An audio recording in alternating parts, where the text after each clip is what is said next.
నమస్తే, నేను శాలిని. Welcome to special drive. Panchayati ఎన్నికల్లో బీసీలకు 42% రిజర్వేషన్లు ప్రభుత్వం కల్పించలేకపోయింది. సర్పంచ్ ఫలితాల తర్వాత మాట్లాడిన తర్వాత సీఎం రేవంత్ పరిషత్ ఎన్నికలు బీసీ రిజర్వేషన్లపై అసెంబ్లీలో చర్చించి నిర్ణయం తీసుకుంటామన్నారు. 5 రోజులు జరిగిన అసెంబ్లీ సమావేశాల్లో బీసీ రిజర్వేషన్లపై ప్రభుత్వం ఏదో ఒక స్టాండ్ తీసుకుంటుందని అందరూ భావించారు. అయితే పరిషత్ ఎన్నికల కంటే ఎక్కువగా మున్సిపల్ ఎన్నికలపై ఫీలర్లు వదిలారు. ఏ ఎన్నికలైనా బీసీ రిజర్వేషన్ల సంగతి ఏంటని బలహీన వర్గాల నేతలు ప్రశ్నిస్తున్నారు. అసెంబ్లీ లాబీలో తిరిగిన బలహీన వర్గాల మేధావులు, ప్రజాప్రతినిధులు ప్రభుత్వ పెద్దలతో మాట్లాడినా రిజర్వేషన్లపై క్లారిటీ రాలేదు. మరోవైపు పరిషత్ పోరులో ఎస్సీ రిజర్వేషన్లు 15% పెంచాలంటూ దళిత వర్గాలు హైకోర్టు మెట్లెక్కాయి. 50% సీలింగ్ పై న్యాయస్థానాలు తీర్పులు ఉండటం, బిల్లులు చట్టాలు కాకపోవడంతో స్థానిక ఎన్నికల్లో బీసీలకు ఇప్పట్లో కోరుకున్న రిజర్వేషన్లు అసాధ్యమనే టాక్ వినిపిస్తుంది.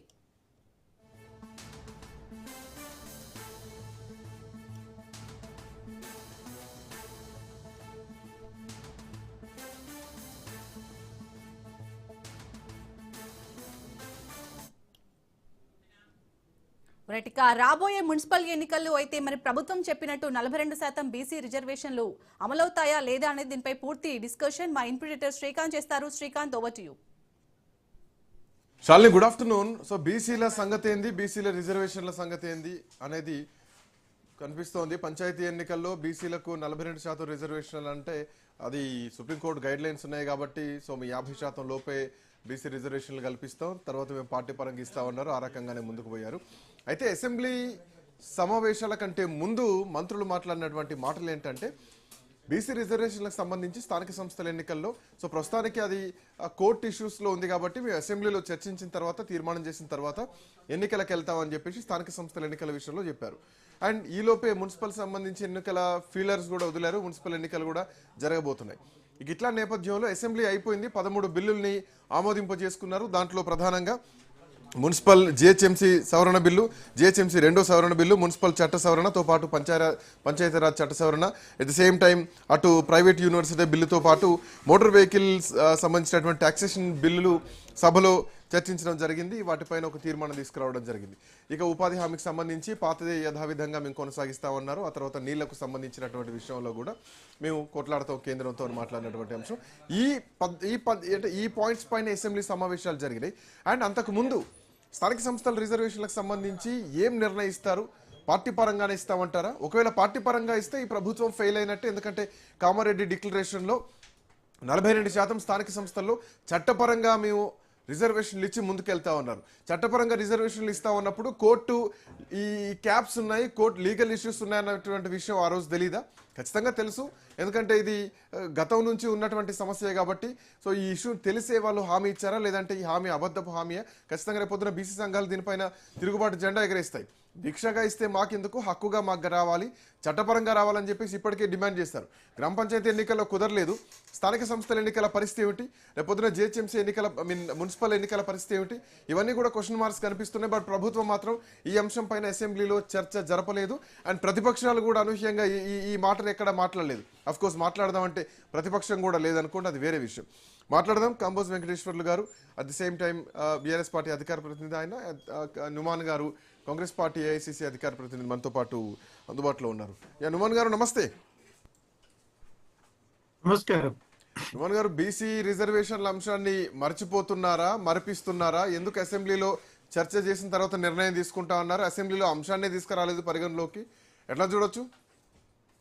See, very good afternoon to you as well as Kamboja and all the viewers.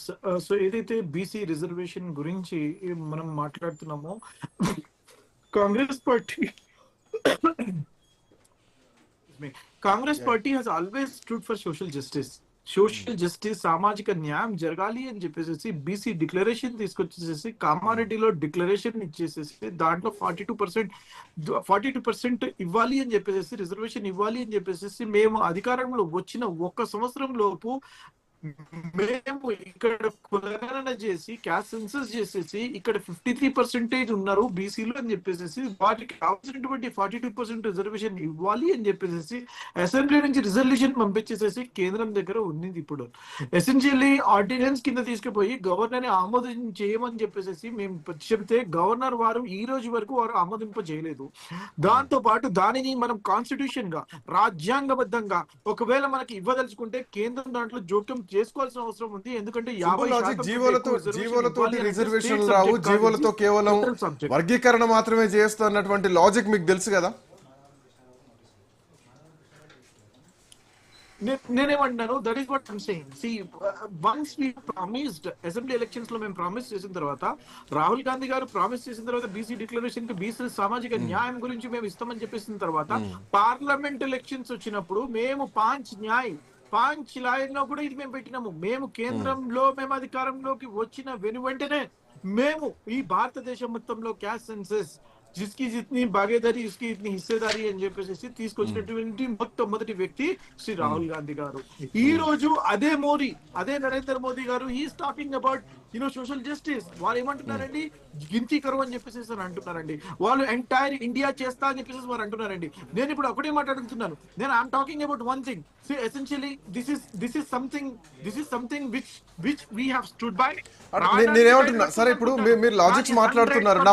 నా పాయింట్ ఒకటే, స్థానిక సంస్థల ఎన్నికలకు వెళ్ళరా రిజర్వేషన్ 42% కేటాయించి అన్నది ఫస్ట్ ప్రశ్న. అండ్ దట్టు అసెంబ్లీలో చర్చిస్తా ఉన్నారు ఈ అంశాన్ని. ఎందుకు చర్చించలేదు, ఎందుకు ఆ విషయాన్నే మర్చిపోయారు పూర్తిగా? ఒక ఉద్యమమే నడుస్తుంది కదా బీసీ వర్గాల నుంచి. అసెంబ్లీలో ఏమైతే మ్యాటర్స్ రావాలో, ఏమైతే సబ్జెక్ట్ మీద డిస్కషన్ చేయాలో అది బీఏసీలో ముందే నిర్ణయిస్తారండి. ఎంత కాలంతో మనం దీన్ని పెడుతున్నాము, ఎన్ని డేస్ ఉంటాయి, ఏమేమి సబ్జెక్ట్స్ ఉన్నాయి, ఈ సబ్జెక్ట్స్ లో ఏ సో ఇది పెద్ద ఇంపార్టెంట్ కాదంటారు. ఇది పెద్ద ఇంపార్టెంట్ కాదు కాబట్టి బీఏసీలో మీరు నిర్ణయం తీసుకోలేదు అన్నది ప్రభుత్వం నుంచి చెప్తున్నమాట. నేను అంటున్నాను దానికి స్పెషల్ సెషన్ కాల్ చేయాలి అని అంటున్నాను. నేను దానికి స్పెషల్ సెషన్ కాల్ చేస్తారు అని అంటున్నాను. నేను స్పెషల్ సెషన్ కాల్ చేసేసి మనం రాబోయేటువంటి పంచాయత్ ఎలక్షన్స్ లో, ఎంపీటీసీ జెడ్పీటీసీలో, మున్సిపల్ కార్పొరేషన్స్ లో ఏ రకంగా మనం రిజర్వేషన్ ఇవ్వాలా అని చెప్పేసి మేము అక్కడ చర్చ పెట్టడానికి 100% ప్రభుత్వం సుముఖంగా ఉంది. మీకు దీంట్లో ఎటువంటి అపోహలు అవసరం లేదు. 100% ఇప్పుడు స్థానిక సంస్థల ఎన్నికలకు వెళ్తారా? 42% తోట వెళ్తారా, లేదంటే గ్రామ పంచాయతీ ఎన్నికలకు పోయినట్టే మళ్ళీ పార్టీ పరంగా ఇస్తామన్నటువంటి ధోరణిలోనే వస్తారా?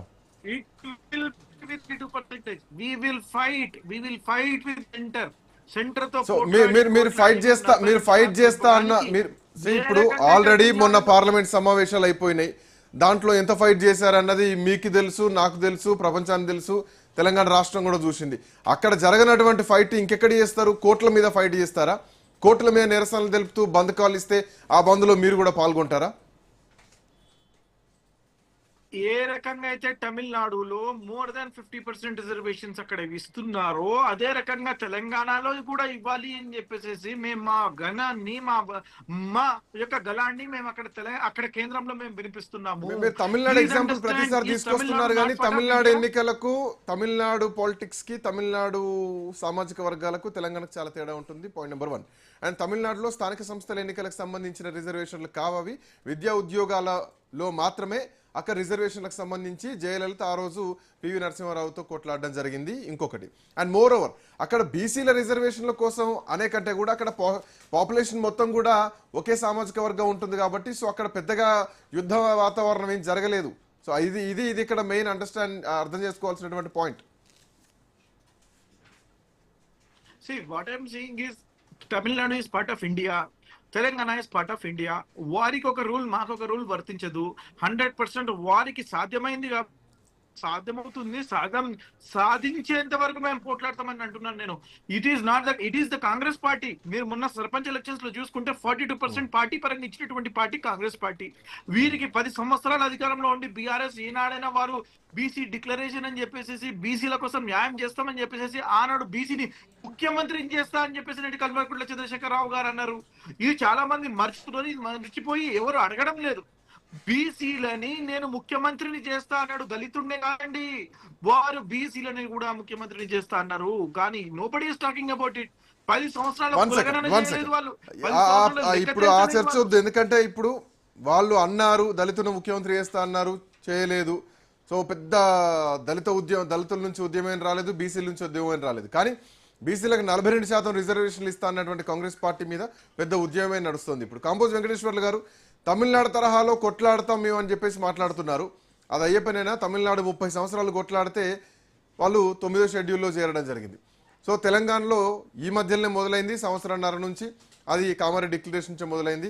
సో ఇది అయ్యే పని కాదని చెప్పేసి అక్కడికి కాంగ్రెస్ పార్టీ కాంప్రమైజ్ అయిపోయి పార్టీ పరంగా మేము ఇస్తున్నాం, మా చిత్తశుద్ధి మేము చూపిస్తున్నాం అని చెప్పి కేంద్రం కోర్టులో బాలేసింది. ఎట్లా చూస్తున్నారు? అయ్యే పనేనా? స్థానిక సంస్థల ఎన్నికలు జరుగుతాయా, వాయిదాల పర్వే నడుస్తుందా? Good afternoon viewers and Aman భాయ్కి మరియు శ్రీకాంత్ సార్కు స్పెషల్ డిబేట్ పెట్టినందుకు టిఆర్ఎస్ పార్టీ తరఫున ధన్యవాదాలు.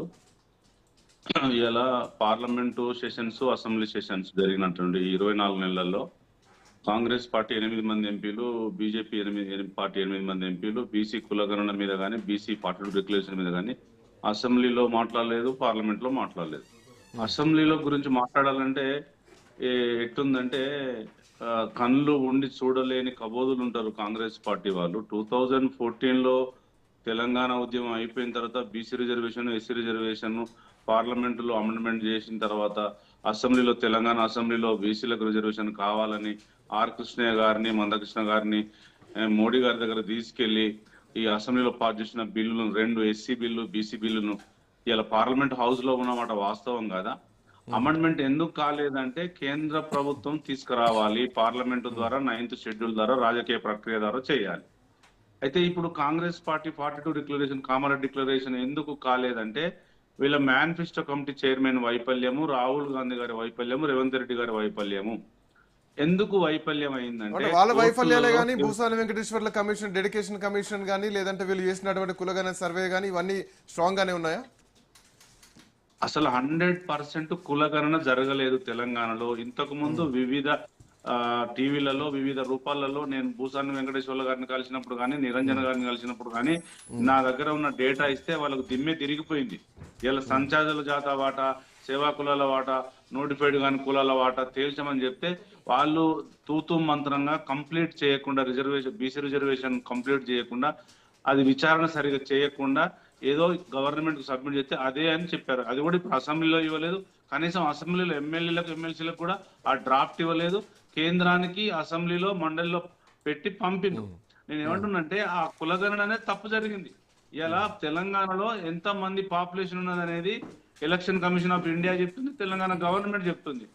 అది కరెక్టా, ఇది కరెక్ట్ అనేది కాంగ్రెస్ గవర్నమెంట్ చెప్పలేకపోతుంది. నేను ఏమంటున్నానంటే ఇవాళ 9th షెడ్యూల్లో చేరుస్తా అని కాంగ్రెస్ పార్టీ అంటుంది. ఎప్పుడు చేరుస్తామంటే 100 రోజుల్లో చేరుస్తా అని చెప్పారు.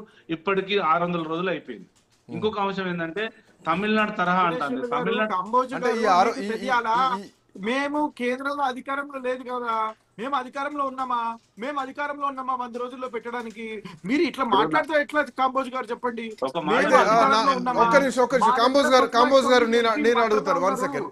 నుమాన్ గారు, కేంద్రంలో అధికారంలో మీరు లేరు, మీరుంటే రాహుల్ గాంధీ అధికారంలో ఉంటే తెల్లారసరికి రిజర్వేషన్లు ఇస్తా అని చెప్పేసి అన్నారు. 100%. బట్ ప్రతిపక్షంగా మీరే ఉన్నారు, మీకు కావాల్సినటువంటి ఎంపీల బలం ఉంది. మీరు ప్రైవేట్ బిల్లు పెడితే ఈజీగా పాస్ అయింది. మరి ప్రైవేట్ బిల్లు చర్చ ఎందుకు తీసుకురాలేకపోతున్నారు ప్రతిపక్ష ఎంపీలంతా కలిసి?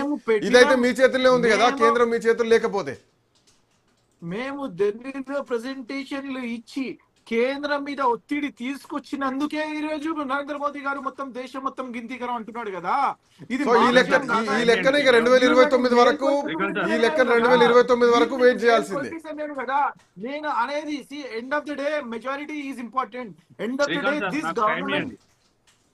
This government needs majority number. Kamboj గారు, లెట్ మీ బ్రీఫ్. కాంబోజ్ గారు, sorry, I don't want to intervene. కానీ నేనేమంటున్నానంటే కేంద్రంలో మేము అధికారంలోకి వచ్చిన వెనువెంటనే, రాహుల్ గాంధీ గారు ప్రైమ్ మినిస్టర్ అయిన వెనువెంటనే 100% సామాజిక న్యాయం మొత్తం తెలంగాణ కాదు మొత్తం భారతదేశంలో జరగబోతున్నది. 100%. ఒక చిన్న పాజ్ చేయండి. నుమాన్ గారు 1 సెకండ్. కాంబోజ్ గారు, ద పిక్చర్ ఇస్ క్లియర్. అర్థమైపోయింది. రేపు పొద్దున కాంగ్రెస్ పార్టీ అధికారంలోకి వస్తే నెక్స్ట్ డే తెలంగాణలో ఇస్తాం, దేశంలో ఇస్తాం. మొత్తం అర్థమైంది, మొత్తం క్వశ్చన్ అంతా అర్థమైంది. మీరు అడిగింది నేమన్ గారు.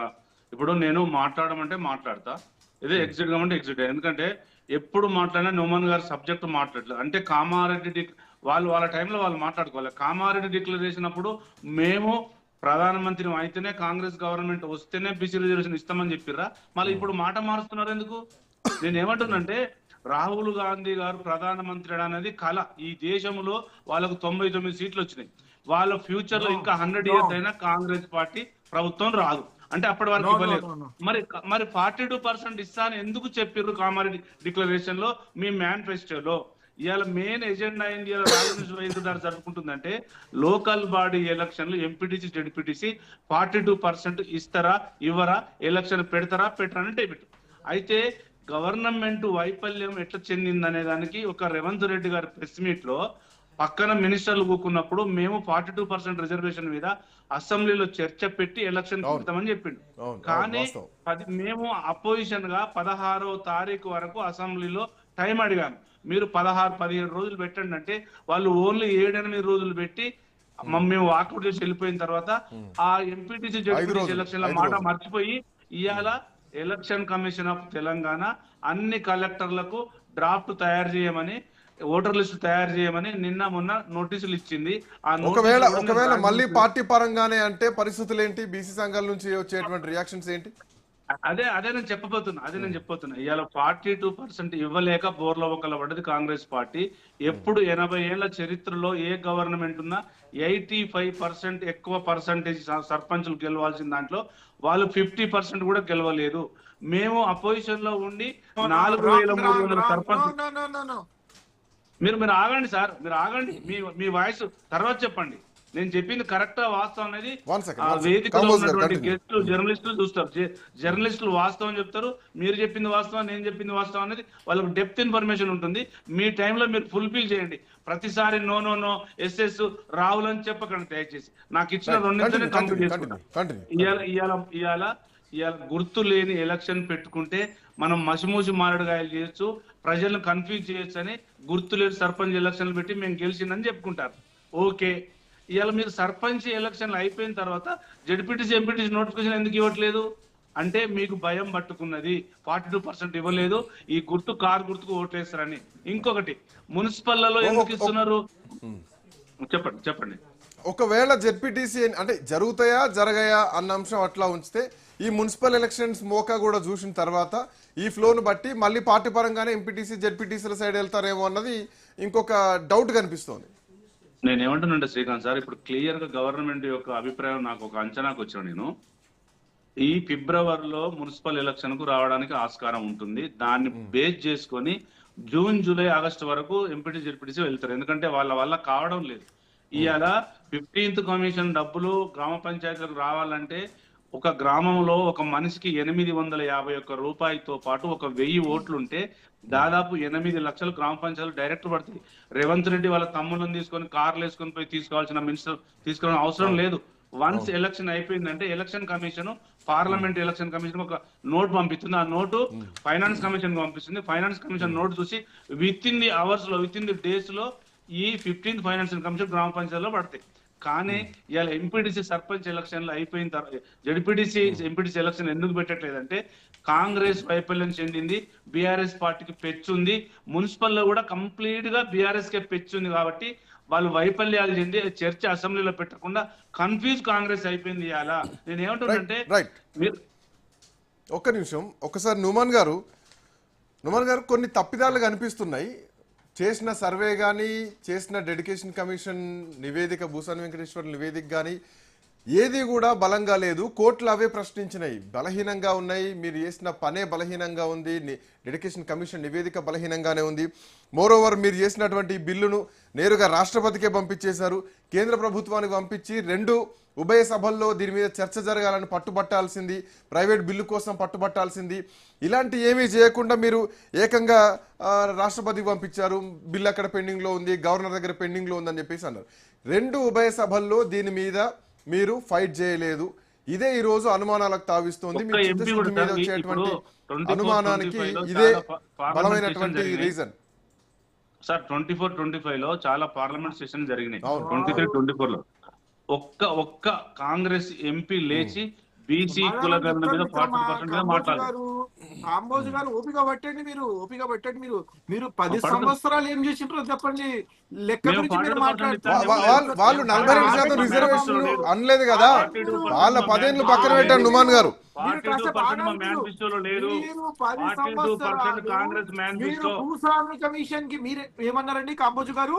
మీరు భూస్వామి గారి దగ్గరికి పోయి సంచార జాతులు ఇంతమంది ఉన్నారు, వాళ్ళని కూడా యాడ్ చేయాలా, వాళ్ళని కూడా తీసుకోవాలని చెప్పేసి మీరు ఏదైతే అన్నారో మీ మాటని వారు బేఖాతరు చేసిండ్రని చెప్పేసి మీరు మీడియా ద్వారా, రాజ్ న్యూస్ ద్వారా తెలిసే ప్రయత్నం ఏదైతే చేస్తున్నారో వారు విననప్పుడు మీరు ఎక్కడికి పోవాలండి? ఎక్కడికి అవును, మరి మీరు కోర్టుకి వెళ్ళారా? డిక్లరేషన్ ఎందుకు ఇచ్చారు? కోర్టుకి మీరు వెళ్ళారా? డిక్లరేషన్ మీ వల్ల కానప్పుడు ఎందుకు తీసుకొచ్చారు? మీరు కాంగ్రెస్ చిత్తశుద్ధి పార్టీ మాటలు, కాలేదు మీకు అనే దాని చిత్తశుద్ధి గురించి ఎందుకు లేదు. చెప్పట్లేదు? మీరు కాంగ్రెస్ మొత్తం పార్టీ కాదు అని ఎందుకు చెప్పట్లేదు? నడిపిండ్రు మీరు. అంటే ఒక్కటి, ఇప్పుడు మీరు కోర్టుకి ఎందుకు పోలేదంటే మీరు చేసిన సర్వే కరెక్ట్ అని అంటున్నారా? ఒకటి నుమాన్ గారు మీరు చేసిన సర్వేలో మళ్ళీ రీసర్వేకి ప్రభుత్వమే ముందుకొచ్చింది. హైదరాబాద్ లో కొంత మీరు సర్వే చేయలేకపోయినా అని చెప్పేసి ముఖ్యమంత్రి అన్నారు. మళ్ళీ రీసర్వేకి ముందుకు వచ్చారు. 2 సార్లు సర్వే చేసింది రాష్ట్రంలో కాంగ్రెస్ పార్టీ ప్రభుత్వం. మోరోవర్ విద్యా ఉద్యోగాల్లో రిజర్వేషన్లతో పాటు స్థానిక సంస్థల్లో కూడా రిజర్వేషన్ల కోసం చేయాల్సినటువంటి ఒక బలమైనటువంటి ఫైట్ ను ఈ రోజు మీరు చేయలేదు. టెక్నికల్ గా చేశారే తప్ప పెద్దగా స్ట్రాంగ్ ఫైట్ ఎక్కడ చేయలేదు. ఒక ఉద్యమ రూపంలో ఫైట్ ఏం చేయాల. No. I completely disagree with this. 100% మేము ఫైట్ చేసినాం కాబట్టి కేంద్రం ఈ రోజు దేశం మొత్తం చేస్తా అంటుంది. కేంద్రం మొత్తం సామాజిక న్యాయం కావాలని అంటుంది. క్యాస్ట్ సెన్సస్ దేశం మొత్తం జరగాలని అంటుంది. ఇది మా విజయం కాదా? ఇది రాహుల్ గాంధీ గారి విజయం కాదా? వారు 10 సంవత్సరాల నుండి ఏ రోజు లెక్క తెలియలేదండి. వారు ఒకటి నుమాన్ గారు చిన్న ఎగ్జాంపుల్. ఇప్పుడు మీరు ఫైట్ చేశారు కాబట్టే కేంద్రం తలోంచింది అని అన్నారు. కానీ ఒక రాష్ట్రం ఫైట్ రాష్ట్రం దిశగా జరగలేదు. జయలలిత ఆ రోజు ఘెరావ్ చేస్తే కేంద్ర ప్రభుత్వం దిగొచ్చి రిజర్వేషన్లను ఇచ్చింది. ఆ స్థాయిలో రాష్ట్ర ముఖ్యమంత్రి రిజర్వేషన్ల కోసం ఫైట్ చేశారా? ఇది ఒకటి ఆన్సర్ చేయండి. A very good question. I would like to answer this. See, the conditions in which Tamil Nadu ఆ టైంలో జయలలిత గారు ఏ రకంగా అయితే పివి నరసింహారావు గారి టైంలో ప్రైమ్ మినిస్టర్ గా ఉన్నప్పుడు ఒత్తిడి తీసుకొచ్చారు, ఆ యొక్క కండిషన్స్ ఈ రోజు లేవు. ఎక్కడ రాహుల్ గాంధీ గారి నేతృత్వాన ఇక్కడ కాంగ్రెస్ గవర్నమెంట్ కి ఒకవేళ మనం రిజర్వేషన్ ఇవ్వగలిగితే ప్రెసిడెంట్ ద్వారా ఆమోదం తెలిపి 9th షెడ్యూల్ లో యాడ్ చేస్తే ఎక్కడ కాంగ్రెస్ పార్టీకి మైలేజ్ వస్తుందో అని చెప్పేసి ఈ రోజు కేంద్రంలో ఉన్నటువంటి బీజేపీ ప్రభుత్వం నరేంద్ర మోదీ గారు దానికి ఆమోదింప చేయట్లేదు. Please understand the political equation at that time. వాళ్ళ ఆలోచన ఇట్లుందేమో అని మీరు ఒక ఊహాగాన ఆలోచన చెప్తున్నారు. మీ ఫైట్ ఏదని నేను అడుగుతున్నా. గ్రౌండ్ మీద ఫైట్ చేస్తున్నాం. కాంబోజ్ గారు శ్రీకాంత్, ఇప్పుడు 42% కామారెడ్డి డిక్లరేషన్ మేనిఫెస్టో రాస్తున్నప్పుడు బీజేపీ ఇవ్వలేదని వీళ్ళకి తెలియదా? ఎందుకండి మేము వస్తాం అధికారంలో, కానీ మాకు నమ్మకం ఉంది కాబట్టి మేము ఇచ్చినాం. మరి దళితుడిని ముఖ్యమంత్రి చేస్తారండి. దళితుడిని ముఖ్యమంత్రి చేస్తాడు, ఎందుకు చేయలేదు? అది వదిలేయండి సార్, అది వదిలేయండి. దళితులను ముఖ్యమంత్రి చేస్తారన్న కేసీఆర్ ను పెద్ద దళితులంతా వచ్చి ఉద్యమం చేయలేదు. కేసీఆర్ ప్రగతి భవన్ ను ముట్టడించలేదు. కానీ ఈ రోజు బీసీలంతా వచ్చి అసెంబ్లీని ముట్టడించే పరిస్థితులు ఉన్నాయి కదా. కాంబోజీ గారు, మేము మాట ఇచ్చినాం, మాట నిలబెడతాం. మాట ఇచ్చినాం, మాట నెరవేరుస్తాం. 100% మీరు నిద్రపోతుండండి.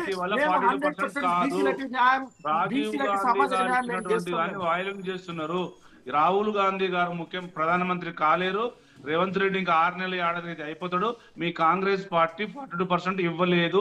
ఇది 100% గుండు సున్నా మీకు వచ్చింది. చూద్దాం. కాంబోజ్ గారు పిక్చర్ ఇస్ క్లియర్. అసెంబ్లీలో చర్చిస్తామన్న ప్రభుత్వం అసెంబ్లీలో కనీసం ఈ అంశాన్ని చర్చిద్దామన్నటువంటి వాదన కూడా తీసుకురాలేదు. సో ఈ అంశం ఎంత లైట్ అయిపోయిందో అర్థమవుతోంది. ఖచ్చితంగా ఈ అంశం లైట్ తీసుకున్నారని చెప్పి అర్థమవుతోంది. దీంట్లో అన్డౌటెడ్లీ, దీంట్లో మళ్ళీ ఇంకొక మాట కూడా లేదు. ఇక ఈ అంశం ఇప్పుడు మున్సిపల్ ఎలక్షన్స్ రాబోతున్నాయి, ఆ తర్వాత స్థానిక సంస్థల ఎన్నికల పరిస్థితి ఏమిటి? సో ఈ ఎఫెక్ట్ చూసి మళ్ళీ స్థానిక సంస్థల ఎన్నికలకు వెళ్తారా, వెళ్తే పార్టీ పరంగానే వెళ్తారా? మరి 42% చట్టపరంగా ఇస్తాం అన్నటువంటి మాట ఇక అది అట్లాగే ఉండిపోతుందా? కొట్లాడాల్సింది లీగల్గా కాదు, కొట్లాడాల్సింది కేంద్రంతో, జరగాల్సింది రాజ్యాంగ సవరణ జరగాల. అప్పుడే రిజర్వేషన్లు వస్తాయన్నది అందరికీ తెలుసు, అధికార పార్టీలకు తెలుసు, ప్రతిపక్షాలకు తెలుసు, బీసీ సంఘాలకు తెలుసు, అందరికీ తెలుసు. బట్ ఒక డ్రామా నడుస్తూ ఉంటుంది అంతే. చూద్దాం ఎన్ని సంవత్సరాలు పట్టుద్దో, ఏం జరుగుతుందో. Anyway, thank you so much Kamboj Venkateswarlu గారు, నుమాన్ గారు. That's all for now. Next updates continue అయితే కీప్ వాచింగ్ రాజ్ న్యూస్.